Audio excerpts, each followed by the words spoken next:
പാട്ട് ചെയ്യൊന്നും വേണ്ട, ഒരു ലൈഫിൽ നിന്ന് വരുന്ന ചെറിയ തീ മതി സിഗരറ്റ് കത്തിക്കാൻ. കാട്ടുതീക്ക് പകരം ഒരു തീപ്പൊഴിയെങ്കിലും ഉണ്ടാക്കിയാൽ നമുക്ക് പറയാം. ഓക്കെ, ചുമ്മാ ഞാൻ ഹീറോടാന്ന് പറഞ്ഞ് നടന്നതുകൊണ്ട് ഒരുത്തനും ഹീറോ ആവത്തില്ല. അപ്പൊ ഹീറോ ആവണമെങ്കിൽ എന്ത് വേണം? ഹീറോ ആവണമെങ്കിൽ നെഞ്ചുറപ്പോടാ, അപ്പൊ ഹീറോ ആവും. റോക്കി പറയുന്നതേ ചെയ്യൂ, ചെയ്യുന്നതേ പറയൂ.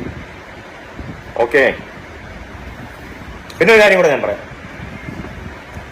ഈ ചുമ്മാ കത്തിക്കുമെന്ന് പറഞ്ഞാലൊന്നും കത്തത്തില്ല.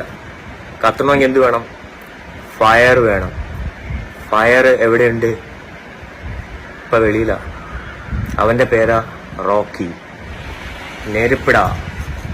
കറി എത്ര വേണമെങ്കിലും നമുക്ക് ഉണ്ടാകാം, പക്ഷെ ഉപ്പുണ്ടല്ലോ, അതിട്ടാലേ കറിക്ക് രുചി ഉണ്ടാവത്തുള്ളൂ.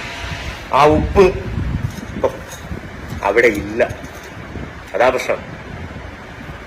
സിബിൻ കുറച്ച് നല്ലൊരു കോണ്ടസ്റ്റന്റ് ആയിരുന്നു, കുറച്ച് ഉപ്പുണ്ടായിരുന്നു.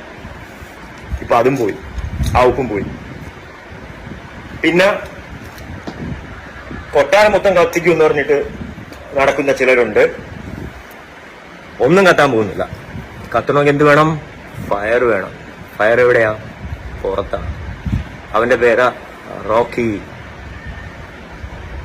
അവനകത്തുണ്ടായിരുന്നെങ്കിൽ കത്തിയന.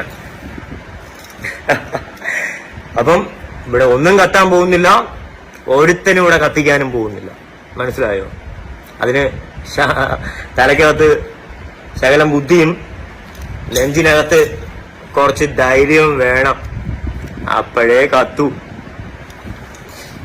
സിജോ ഇവിടെ തിരിച്ചു കയറിയപ്പോൾ പറഞ്ഞിരുന്നു താനിപ്പോൾ തിരിച്ചു വന്നിരിക്കുന്നത് കാട്ടുതീയായിട്ടാണെന്നാണ്. അപ്പോൾ അതിനുള്ള ഒരു തക്ക മറുപടിയായിട്ട് വേണം ഇതിനെ കരുതാൻ. എന്തായാലും റോക്കി സിജോയെ മാത്രമല്ല സീക്രട്ട് ഏജൻറ്റിനെയും റോക്കി നല്ല രീതിയിൽ വിമർശിച്ചിട്ടുണ്ട്. അതായത് റിവ്യൂ ചെയ്തപ്പോൾ തൻ്റെ കളിയെ മോശമാക്കി പറഞ്ഞു എന്നൊക്കെ പറഞ്ഞ് സായി കൃഷ്ണയ്ക്കിട്ടും നല്ല കൊട്ട് കൊടുത്തിട്ടുണ്ട്.